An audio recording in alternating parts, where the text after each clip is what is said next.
we Nice go. to see you. Yeah, good to see you too. How are things?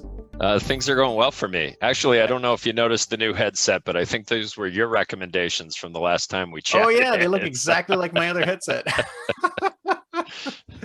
Well, thanks. I'm glad someone's listening to my recommendations. That's good. That's good to know.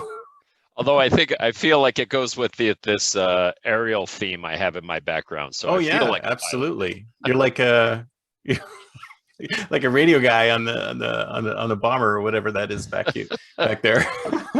Hmm, I love it. I love it. So it's good to have you on the show. So why don't we thanks for just having jump me. right into it? So tell me a little bit about yourself and your organization and what you're passionate about. Sure. Scott Sommers, I'm currently the Vice President of Insights and Innovations for Shur-Tape But Technologies. And by the way, I love your name. You sound just like a superhero. oh, Is that yeah, I I aren't know you like it's the alter ego of Cyclops or something like that? that's exactly what it is. If anyone's an X-Men fan out there, but I promise I don't have another set of glasses. This is the only one I have. So it's no mutant superpowers for me. Yeah, Um, but I do come with the power of duct tape, and yeah, that yeah. leads me into my Shur-Tape story. So Shur-Tape, we're one of the largest manufacturers of pressure-sensitive adhesives or tape on a global basis. We operate all over the world, and we have brands here in the United States that most of the listeners would be familiar with, such as our Frog Tape Painter's Tape, our Duck brand duct tapes. T-Rex repair tapes, etc. So a whole portfolio of them, and it's been. I've actually worked with the company now for 20 years, and I've been in various roles from product marketing, kind of going from the marketing side into the sales side, helping build out our e-commerce business, and then have been in this role for the last year and a half now, just working on market research, insights, and new product innovations with a new team. So it's been a great journey for me here. A little background for me prior to this. I came out of the consulting world doing strategy, process, and technology consulting for retailers. And did that for a number of years, everything from Fortune 500 companies to dot-com startups. And my daughter was born the year that 9/11 happened, and making a decision to get into industry and transitioning out of the consulting lifestyle, being on the road all the time, it felt like a good thing for me to do. And who knew 20 years later, I'd still be with the same company, just having a total blast. But prior to that, I had my MBA from Babson College in Boston in entrepreneurship. So to me, there's a heavy correlation between the role of marketing and entrepreneurship, and that really, at the end of the day, it's all about opportunity identification and then being able to rally the resources together to take advantage of that opportunity. So whether you do that on your own, external in a true entrepreneurial function, or intrapreneurship, whether you're doing it within a company, still a lot of those same skill sets kind of come together. So I've really enjoyed that. I will say that over the 20 years, just to come a little bit current, over the 20 years, really seen a true change in the dynamic of the market for our products, our core flagship item, duct tape. And it's one of the things I'm passionate about, is really being able to find ways to take products that that might have a commodity angle to them and decommoditize them. And there's lots of different ways you can do that, through brands, through finding new markets and new end uses for these products to new pools of customers. But I'm really passionate about telling this story of our adventure of duct tape, and translating that into other opportunities for our company, and helping people see that in the opportunities that exist within their own companies. Um, so that's something that I think would be worthwhile talking today to your listeners about. It sounds great. So was duct tape iconic before you started, or did you make it iconic? Was that you? Was No, that all you? I can't take credit for that. No. And first, you raise a good point. First, let me say that our company is heavily team-based, and I just get to be here talking today, taking credit for the work of a whole lot of people within our four walls that really made this happen. So if I say I really mean we. There's a ton of unnamed people who just get all the credit for this, really. So a quick background about duct tape itself. It was actually created by the Permacell division of Johnson & Johnson back in the World War II era, and it was an adhesive tape that was used to seal the ammunition cases that were being shipped off to Europe. And what would happen is, at least the stories I was told, is people would be in the airplanes or on their Jeeps, and they would be taking the tape off the ammunition cases, and in that environment you had to be really industrious, and they would use the tape to repair the Jeep, to repair the planes, to repair their boots, etc. Now, that original tape was kind of army green. And what happened was, after the war, when everybody came home and during the housing boom of the 1950s, they were commercializing a lot of these military technologies, and tape wasn't excluded from that. So it took on the silver color that people know it today, and they started using the tape to seam the ductwork in the houses during that housing boom time, and hence duct tape was put into everybody's vernacular. So is that why it's that silver color? Because it was for ducts. It basically. was originally for the ducts work. Yeah, the duct work in your house. DUCT. Right. And duct tape, DUCK, is actually the brand. So if I was to be really specific, it's Duck brand duct tape. But that's too hard to say, so I'll just say duct tape. Yeah. and one of the that just reinforces the brand too, right? Because it's everybody calls it duct tape because it's too hard to say duct tape too often. Correct. Right? So it slides right in. I love it.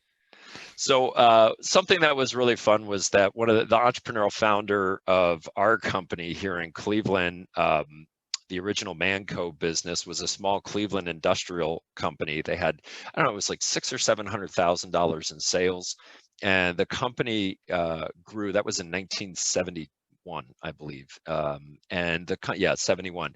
And the company grew to over $200 million in sales by the end of the 90s, and then got acquired by a German company called Henkel out of Dusseldorf. And then in 2009, Henkel sold this to Shur-Tape Technologies, which was our biggest supplier at that time of tapes.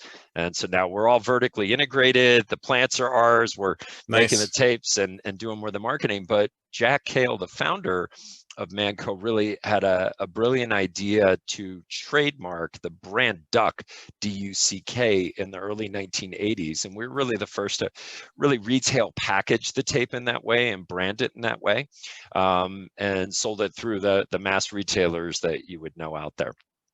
And so it took advantage of that, the phonetical, how phonetically identical duck and duct are for most people. So it's kind of a reverse Q-tip story in that we just own the brand, and people associate our brand strongly with the generic product now.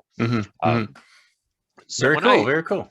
Yeah. So when I started with the company in 2001, something I always loved, I'd get on an airplane to go somewhere, and people would be like, "Oh, what do you do?" I would say, "I work for the duct tape company," and they would instantly stop me. And they would say, "Oh my God, my dad fixes everything with that stuff," and they'd start telling me their duct tape story, which I love. The one thing they love more than our product is telling their story. And I heard countless amazing stories of how somebody saved the day with a roll of tape, whether it was the family vacation, fix the RV, or even older stories. It's just really great to hear all these different stories of how duct tape saved the day.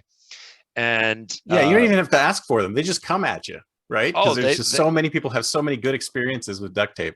Oh, it's just amazing. It's one of those things that you can pull out, doesn't require instructions, and you can pretty much use your own ingenuity and figure out how to make something work with the tape. And it's really truly, the current vernacular is to call it the makers community, right? The people who are those the makers and the tinkerers. But man, just to see the things that people have done with the tape are absolutely incredible.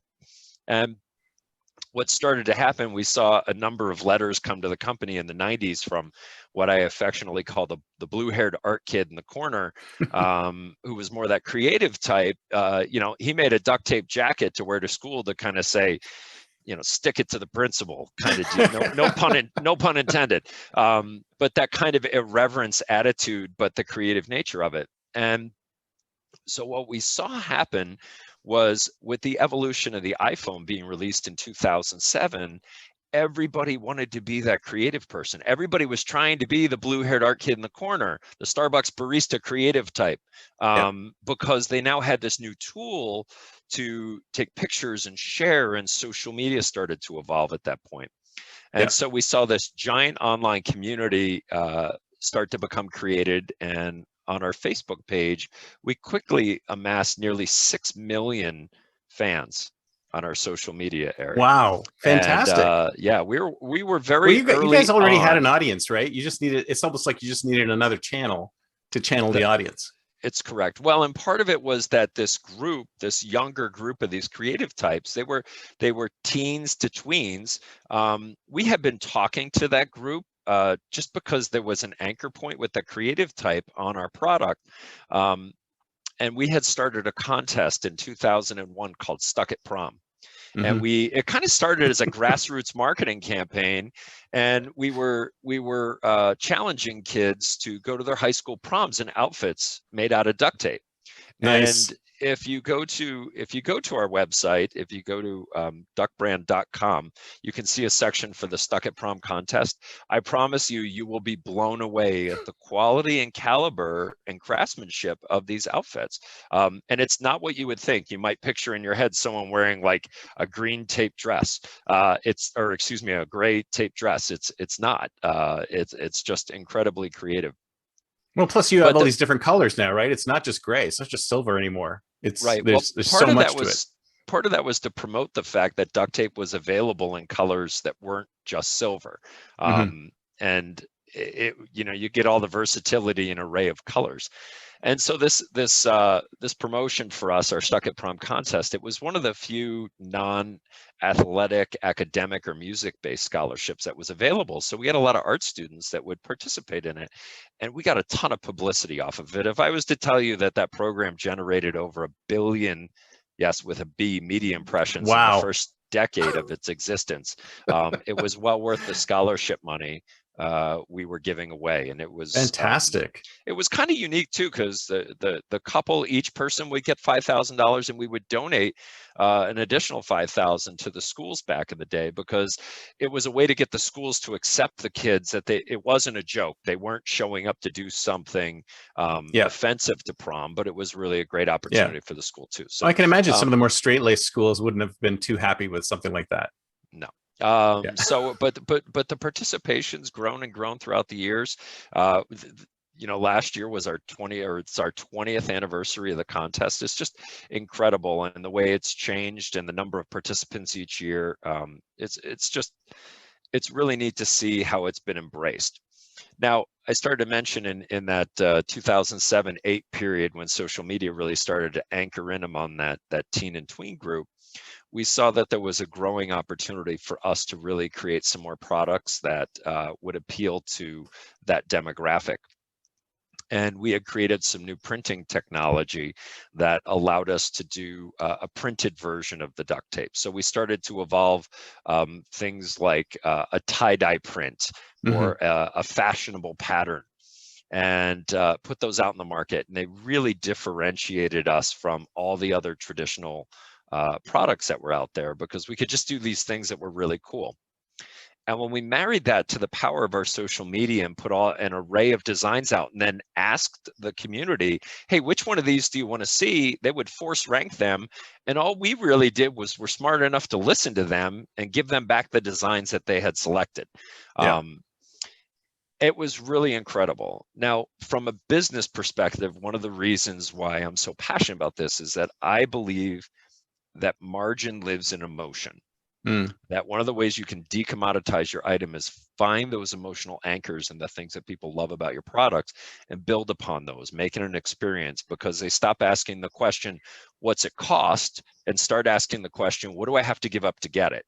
Right. And because there's a value, an emotional value attached to it. So one of the early challenges as an innovator within our company is, how do you reframe people who have been looking at the product from a hardware perspective for decades and get them to understand that, a 12-year-old girl who's shopping at a mass retailer or maybe an art store isn't looking for 60 yards, which was the traditional silver tape. They only wanted a little bit of it, but they were willing to pay the same as the 60 yards because it wasn't about the utility value. It was about the pattern that was on it and the emotional value of the pattern, or the exclusivity of them having the new, latest, greatest pattern. Yeah. Well, how did you go from like, from my original thinking of duct tape, is it, it's just something dad used to fix stuff with, right? How did you go from are you going to tell us like how you went from how did dad's stuff that dad's fixed to what the kids think is cool? Yeah. So I started to mention that during the 90s, we were getting letters from the art kids that were wearing the duct tape jackets and starting to make things out of duct tape. They were using it as a crafting medium, as a form of self-expression. So when our society changed a little bit with that evolution of the iPhone in 2007, 2008, kids were looking for things to associate themselves with that creative archetype. And duct tape was one of those genuine cultural drivers of that creative archetype. So we started to formalize that program by putting instructions on how to make a duct tape wallet or how to make a duct tape flower out there. And in early social media, some of those projects were propagated by other social media users. And the ever wonderful debate that we would see online between the spelling of the product, D-U-C-K versus D-U-C-T, right? It always went like this. I love duct tape, D-U-C-K. Then someone would post, hey, dummy, it's spelled D-U-C-T. And then someone would post, no, duck is the brand, so D-U-C-K is right, D-U-C, so it always, and then it would just go on and on and on. So it was really funny, but it truly helped in a very authentic way build the awareness of our brands among that community. So it was really neat. So it was a little bit of what I would say guided serendipity. We were smart enough to listen. We were smart enough to play into the trend that was happening online and the general interest, and then we just built upon that general interest and really linked our brand into it. And if you know our brand icon with the little yellow duck, it's kind of Disney cartoonish looking. So it's very relatable. It's very accessible. And the thing about duct tape that's so cool for that market is that it doesn't have to be perfect. I don't have to be perfect. I don't have to be hyper skilled, because there's something that's perfectly imperfect about when you use duct tape for something. And that just makes it super accessible for everybody to try. So that was really kind of the start of that. But if I was to tell you that portion of the business ended up outgrowing the size of some of our core commodity silver repair tape for a number of years, it really was very impactful to our business and growing our brand and making our brand matter in the market, especially anchored with our market share. We were already a dominant market share player in the silver product. I can't even think of a competitor. Involve it. Yeah, I can't even think of a competitor. I only know about you guys. I don't even know if they exist. Well, that's good. I'm not going to give them any airtime here. So if you don't know about them, I'm not going to tell you. I'm not going to ask you for them. I'm just going to say I don't even know if anything other than duct tape exists, because that's the only thing I ever buy, and that's the only thing I ever see. So, well, one of the things, as I'm concerned, you're it. Yeah. Well, we thank you for that.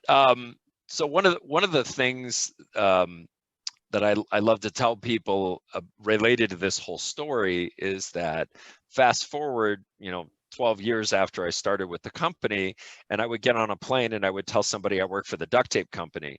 And the story that I would hear then is, oh my God, my kids make everything out of that stuff. So that angle of the business had started to transcend the original core. It was still anchored in that father's favorite fix-all, but it had taken on this whole new meaning in this new tween teen demographic about what duct tape was. And I used to laugh. One day I was driving through my neighborhood, and honest, I saw a dad pushing his lawnmower up, and he had pink Hello Kitty duct tape wrapped around the handle of his lawnmower because he had repaired his lawnmower.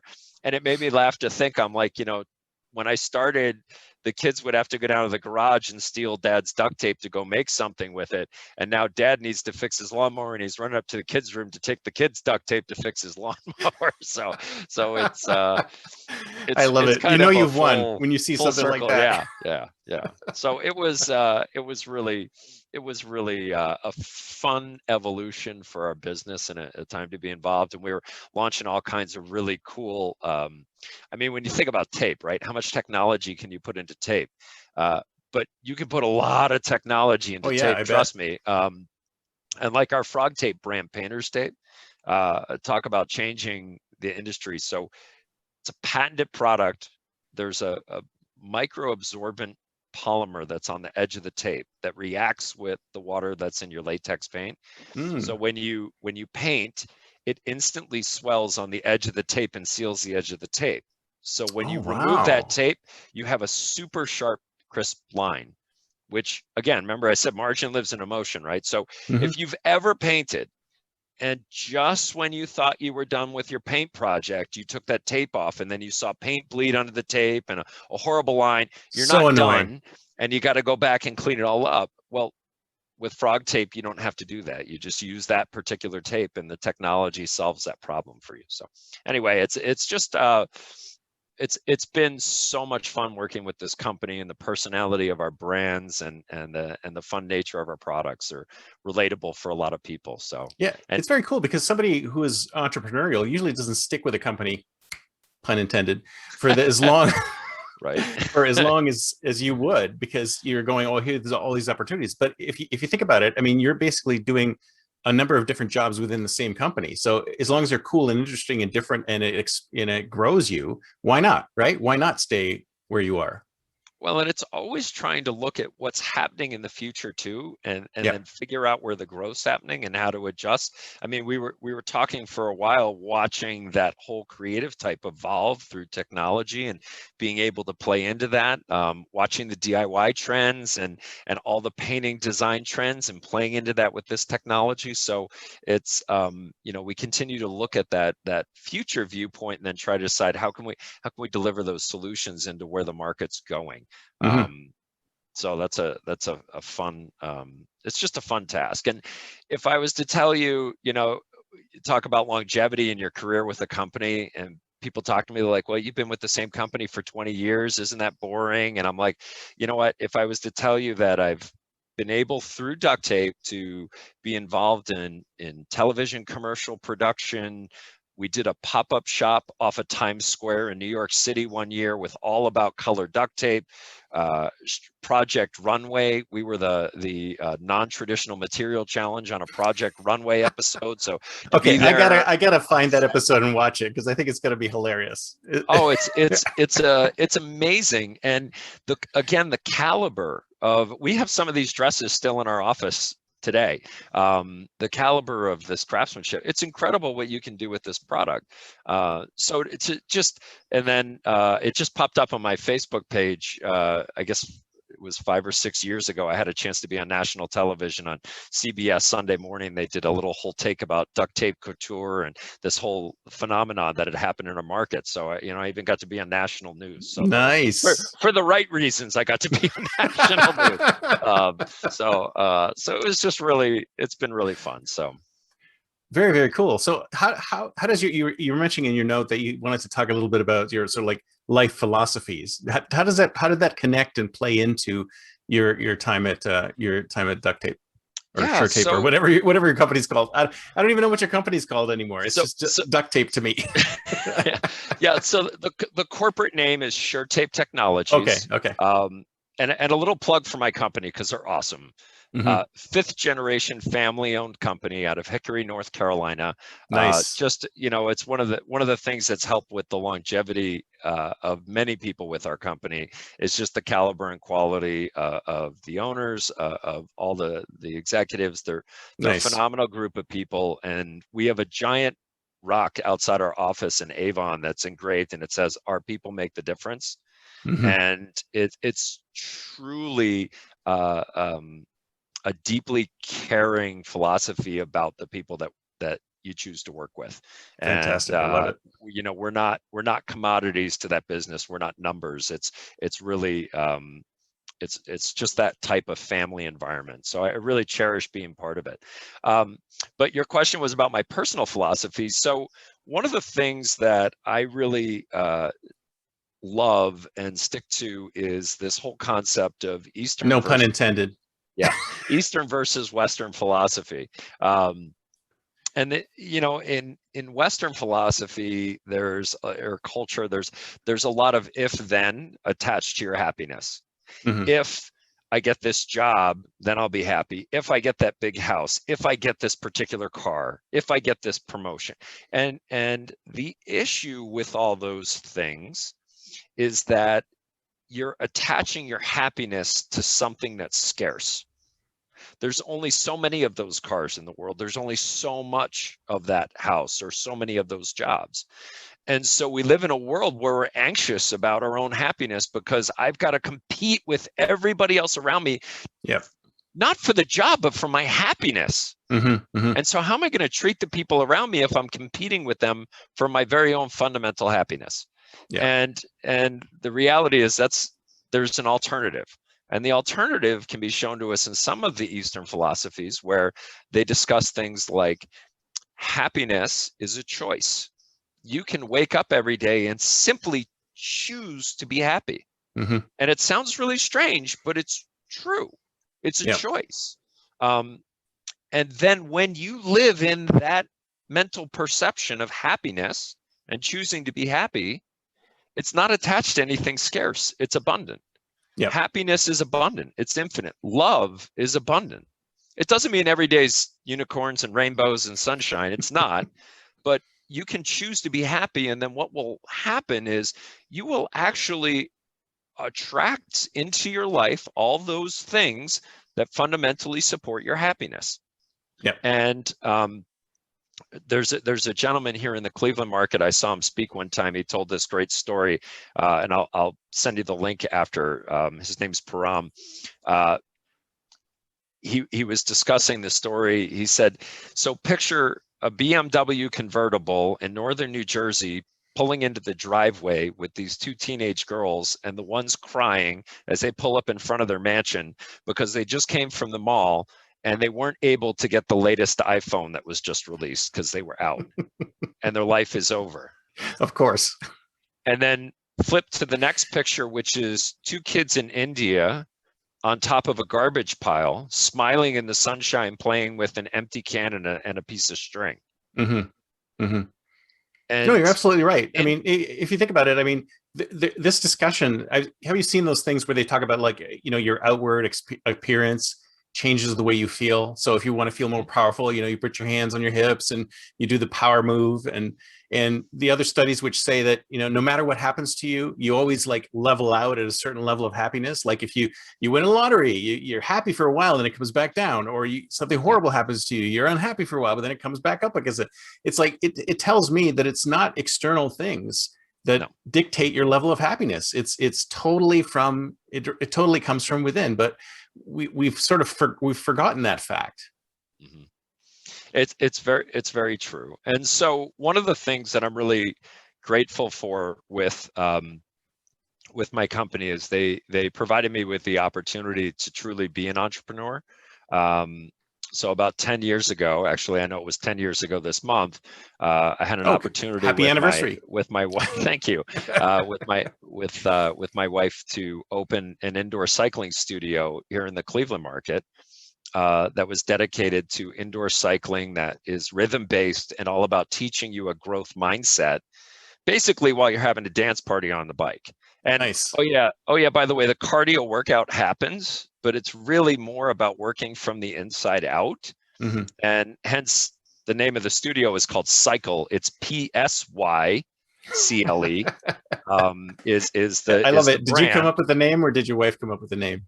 No, we came up with that. It was a discussion. So we'll Nice. share credit on it because the whole thing's a labor of love. I love it. But the basic premise of it was to give people the opportunity to step into that atmosphere and work on themselves from the inside out. And when you think about what I was talking about abundance versus scarcity, one of the things that we're so proud about the community is that you step in and the people on the bikes next to you, they're not competing with you. They're actually trying to lift you up, and they want to see you be successful. They Hmm. want to see you succeed. And they know that their success is not dependent on beating you. If you succeed, they can still succeed. And if they succeed, they're trying to lift you up with them because that enhances their own feelings and emotions of happiness and success. So, it's just really interesting how many people I've watched over this decade transform their entire lives by stepping into that room and getting to that very edge, their edge of their physical capacity, and then realizing that it's just a choice to take one step past it. And in that one step, everything changes. They physically grow, they mentally grow because they realize they're stronger than they thought they were. And once you practice and realize that it's about the process and that you just can't do it yet, but if you practice and practice, it will come to you. You'll Hmm. get there. And then you start to enjoy the journey of the process and it becomes its own reward. Then all of a sudden it translates outside of that room of bikes. And it starts to have implications in a positive way on your personal relationships, on your marriage, on your work life, it's when you fundamentally believe you deserve it and you live from that place of happiness, your life starts to change all around you in those ways, in very, very powerful, fundamental ways. But it starts with that recognition of that difference of philosophy, that you wake up and you have a choice. And today I'm going to choose to be happy.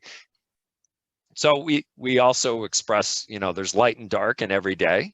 And Hmm. what you choose to look at is what defines your day. So you can choose to look at the light, and that's what your day was. Your day was light because you saw the things that were light about your day. And conversely, someone who had the exact same day but looked at all the dark things, they had a pretty lousy day, didn't they? Yeah. Yeah. So, but Exactly. it's still the same day. Yeah. So you choose your experience based on what you want to pull out of your environment and the meaning you assign to it within your own mind. Yeah. It's So, like, Anthony Robbins made this metaphor. He's talked about your memories are like a jukebox, right? You can either decide to play certain good memories over and over again, or you can play the bad memories over and over again. But it's up to you to decide what memory you want to replay. So if you want to make yourself feel bad all the time, you just replay all these horrible memories, that's and exactly right. it's back to your choice again. So that's really cool. So I'm really curious about how that works, right? Because in a typical soul cycle type of thing, you get in there and everybody's fighting, like trying to compete with each other. How do you do that, like direct, like actually in class, like if somebody's coming from some other service or some other company and they're expecting competition and you don't give them that? I mean, how does that work in practicality? You know what? In pragmatic terms, it's a matter of the instructor saying, this is not a race. This is not a competition. We're not fake bike racing here. You're in a dark room and a bike That's what going everybody else nowhere. does, though. So that Well, and you know what I say, that's okay. That's okay because there are certain people that prefer that environment. There are certain people that their minds gravitate towards that, and that's what enables them to get what they're trying to get out of class. So, one of the key things I'm always talking to people about is differentiation. Um, we don't need to be the best at what we do. We want to be the only ones that do what we do. mm-hmm. Mm-hmm. So there is a place for everyone, and they're going to find the place that fits what they're looking for. But fundamentally, we explicitly say our bikes. Here's a great example. I don't know if you've ever practiced. Have you ever practiced yoga? Mm-hmm. Absolutely. Okay, so have you ever gone into a yoga class and seen a leaderboard up on the front and been told to out yoga the person next to you with a number assigned to it? And No, never, never. I'm God, my shavasana is better than yours. I gotta breathe a little hard. No, it doesn't work that way, right? So it's just a different type of See, now you made me philosophy. think of a new. Can we have competitive yoga? Competitive A whole yoga. new chain. I'm quite certain someone's tried to create that, because there are certain mentalities that gravitate towards that, and that's okay. It's not right or wrong. It Yeah. just is. So it's just not what we do. So our bikes are intentionally old school chain bikes with a weighted flywheel. They're gritty and you feel them, and it's an experience. And we do that by intention.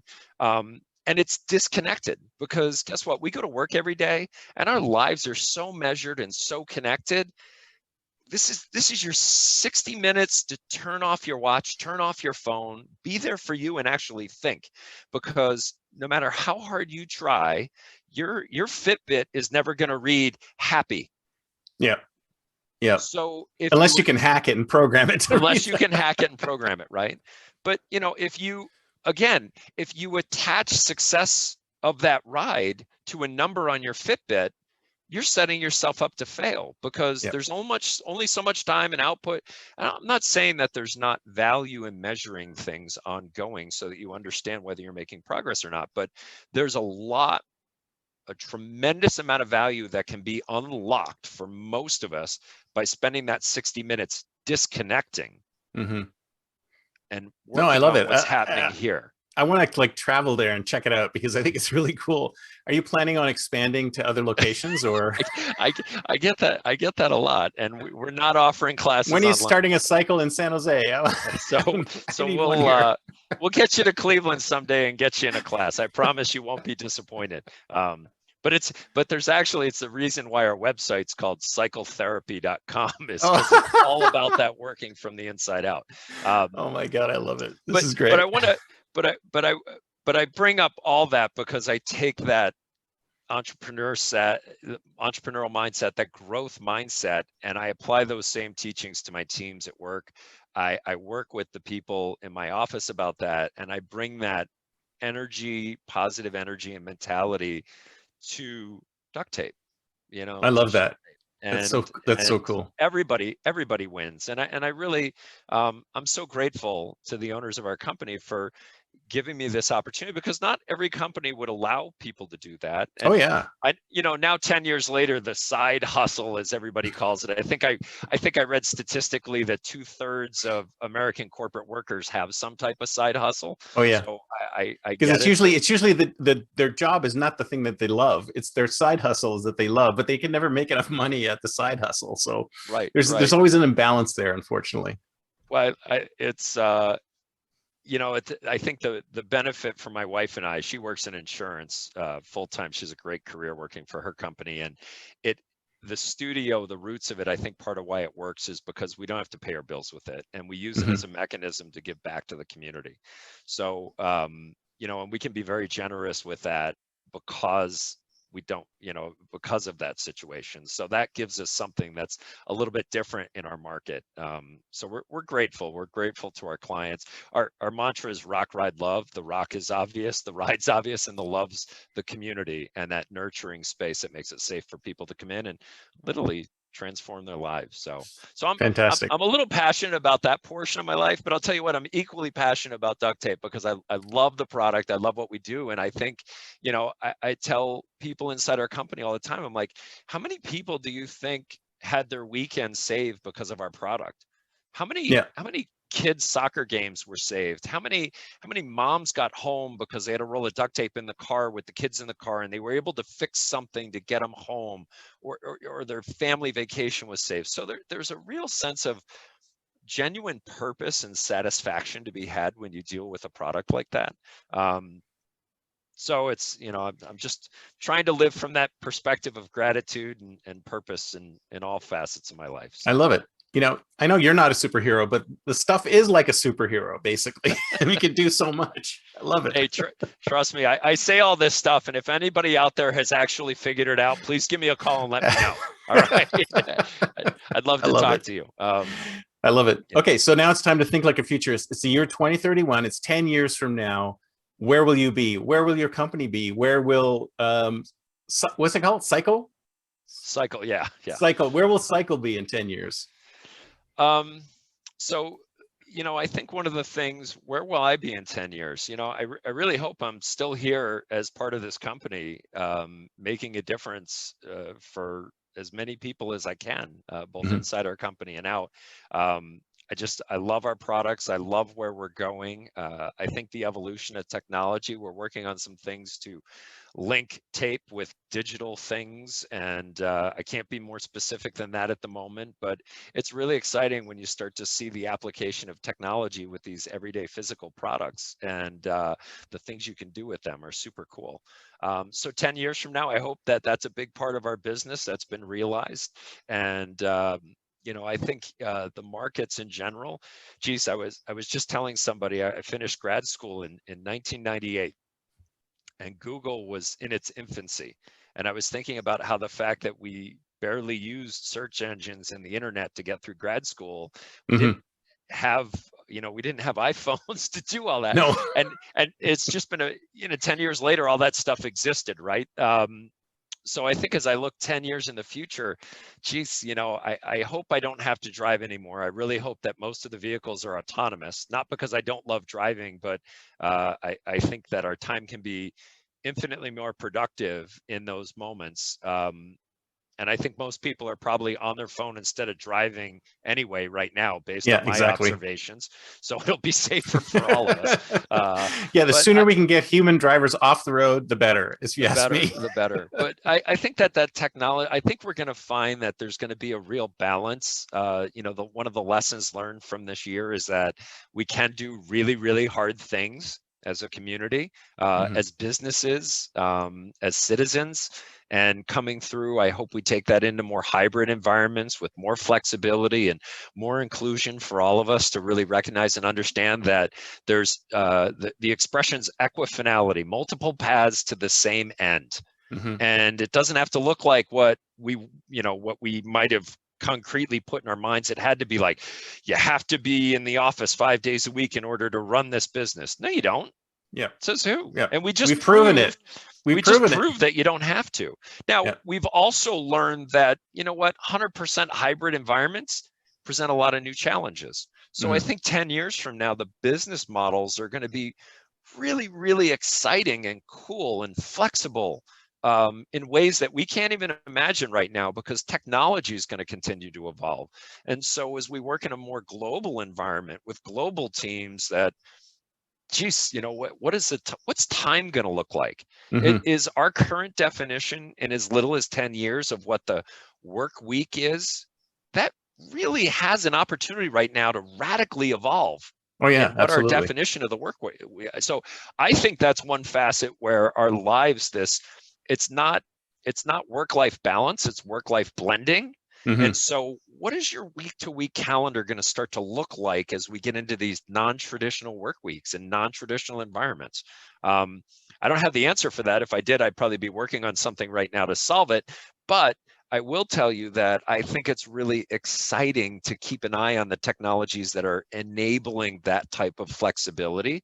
Um, even as we all want to work remotely. I mean, geez, wouldn't you love to be in Hawaii for 3 months a year, and Oh if you could go yeah, out there and absolutely. And then work if you from think about Hawaii like and be even the remote? concept of a week is Right. gone, right? Because it's like you can decide to work whatever days you want, in between whatever you want. And there's no the monolithicness has disappeared because work is now little blocks that you can fit in between your leisure and your time. So Right. if it breaks up like that, I think it's all in the best interests of humanity because we get to spend time on what we want to Right. in the time we need to, as opposed to being forced to go from here, the point A to point B. And especially if we could kill commuting, I think we'd be golden. Hmm.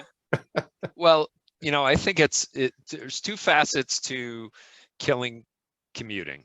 Hmm. Number one, autonomous vehicles, because that time now becomes productive time. Yep. Number two, electric vehicles, where it's replenishable power, so it's far less impactful on our environments to be doing that commuting. And these things are definitely going to happen. I mean, Yeah. that's happening now. And then this hybrid work environment, which is going to reduce the overall stress associated with commuting. Number one, because your car is going to do it, and less people will be doing it because of these hybrid environments. So I think it's going to be really exciting. I mean, it's may you live in interesting times. We certainly do. Lots of difficult things from this last couple of years, but lots of opportunities for us to take those lessons and truly move forward in new and innovative ways. So yeah, what I want to see is building your own tiny home using duct tape and some types of boards, because the housing crisis is crazy, especially in places like this where it's super expensive. I mean, you'd think it'd be easier to create something small and cheap that you could house people in. And I see duct tape as part of that dream somehow. I don't know how you would do it, but maybe you have super large duct tape or something like that. Well, there's I mean, the idea of pre-manufactured housing is absolutely a growth area among construction. Now, part of that's tied to the issues associated with contractor trades in general, having difficulty attracting people. But guess what? Those trades can't be replaced by an algorithm. So I think that's certain things that our economy is going to evolve into as certain work dynamics shift as a result of AI implications on more the white collar workforce, how some of those things are going to shift around. Plus, when you talk about global communities and global opportunities, it could be 10 years from now, you're working for an Indian company in the middle of the night, flowing through everything in a non-traditional way that couldn't be facilitated even with today's technology in the same way. Yeah. But I could be living, or well, actually, hopefully continuing to live, because Cleveland is Cleveland is underrated as a city. The cost of living here is amazing. If just look up real estate, and you'll know why I relocate. I love Boston, but when I relocated to Cleveland from Boston, and I could buy a giant house for the same price as a starter home there, and be close to one of the largest sources of clean fresh water in our country. It's amazing. Well, that's the other thing that's happening that's really interesting, is that all these people who are living in these sort of coastal cities in huge population centers where it's super expensive are now starting to move into other places in the country that are less expensive, like Cleveland, and they're kind of revitalizing and changing those communities, right? I mean, it's like the whole country is like leveling out. Instead of having too many people in one place, they're leveling out because they can work it from anywhere now. For sure. And I think one of the one of the interesting things is if I'm in the San Francisco market right now, being paid a wage that's consistent with the San Francisco market, and I go remote, well, how long is it going to take that company before they realize that if I'm living in Cleveland and my cost of living is 40% lower than San Francisco, why am I paying you a San Francisco rate? I can actually now attract talent into my company that's in other geographies at a much lower cost. Exactly. But then that's also going to start to take on a global dynamic over the next 5 years too, because well, if I'm going to pay you less to work for my company in Cleveland, why wouldn't I pay even less to go to some developing nation that has a educated group that could do this for a fraction of what I'm even going to pay you? And that's going to become the transient nature of our workforce on a global basis, or at least a facet of it. Maybe not within the next 10 years, but certainly over the remainder of my lifetime, I expect to see that. But I can totally see that sort of thing happening where, suddenly you're no longer having to work for a US company. You could be working for an African company or a Russian company or whatever. It's like the employees and the employers are going to be, geographically dispersed all over the world. And most people will probably just become gig workers, right? I've got 5 jobs, but that's not a thing you have to look down on me for. It's oh, you have 5 jobs? That's great. Right, because you have all these different sources of income, so you don't have to worry about one company going under due to some kind of disruption, because you've got these other sources coming in. And I think that's going to be back on the worker's head to be responsible and be able to sort of juggle all these jobs at the same time, instead of having that one monolithic thing that people are working for. Right, and think about what the dynamics, the ripple effect of the dynamics and things like health insurance would be if I don't have a main company covering my health insurance. And how is all that going to evolve in our country? I think it's going to be fascinating. I think it'll be a long time before. I still believe that hyper engaged workers that are really part of your company culture and believe in the products and believe in the company are your most effective and impactful resources. And they're the ones that stay and continue to contribute that value. I don't know, as we get into these hybrid environments, well, I think you need some type of hybrid environment in order to facilitate that type of culture. I don't know if I've seen, or maybe it has yet to be created, a great way to do that remotely. There's some good examples out there. I'd be happy to read about them. I'd love them. It's an interesting area to spend time in. I don't know, how would you create that? How would you feel attached to that company and get that sense of purpose contributing to a bigger organization if you're just doing little gig pieces? But I think there's an upside to that because you're bringing other insights into the company. It's kind of like having turning all of your employees into consultants. Right. So they're working for you most of the time, full time, but then they can bring in ideas from other sources because they're interacting with other places, things that they wouldn't normally do if they were, working for you full time. So there's lots of different of these work models that I think we're going to be experimenting with because we're trying. Now, I love the fact, see, on the one hand, COVID was horrible, but on the other hand, it kicked off sort of like this wave of disruption and new thinking, which unfortunately, it seems like we have to have some kind of a crisis to move us forward in things. Well, there's always a crisis, right? Always. It's one after the other, right? Right. Well, and it goes back to the philosophy that we discussed earlier, right? If you're waiting for stability and a lack of crisis to create happiness in your life, you're never going to be happy because there's always the next thing. And I think that's part of why everybody's so anxious these days, right? Because we're all, find stability within yourself that allows you to be calm in the face of all the crisis, the external crisis. Exactly. And that helps you navigate that a lot. Exactly. And again, if anybody out there has figured that out, please let me know. I'd love to know how to do it. I like your terminology. I always say with somebody, I always laugh when somebody says, "Oh, then we'll get to steady state," and I'm like, "There's no such thing as steady state anymore, unless it's in your head, right? Unless you've internalized steady state, but outside, everything changes all the time, and that's the nature of life, right? That's the nature of life, and you have to embrace that because technology and connectivity, the pace of life is going to continue to exponentially increase. Yeah, so absolutely. It's part of why we're going to look back on today and the pace, which we think is so rigorous today. And, part of the 10-year from now question, we're going to think, God, we wish we had this pace again. We wish we had another year to all just sit inside and be connected again. Exactly. That's for sure going to happen. That quiet time when I say connected, it's so it'll be really interesting. It'll be really interesting to see that evolve. I'm super excited for it. Yeah, me too. Well, thanks so much. This has been fantastic. So if somebody wants to get in touch with you, what's the best way? Probably my work email, which is ssummers@shurtape.com. That's shurtape.com. Or find me on LinkedIn. Okay, definitely. Very cool. I'll put all contact information in the show notes. So if anybody wants to get in touch with you, it was great talking with you, and I can't wait to visit Cleveland so I can try cycle. I just sure you connect with me. The mental picture I have of it is like phenomenal. So I can't wait to give it a try. And when you come here, I'll give you a tour of the duct tape capital of the world. I'd love to see that too. Avon, Ohio. So you get to see the world headquarters of duct tape. Awesome. Well, thank you so much. It was great talking. Thank you. Have a great day. You too. Bye-bye. Bye.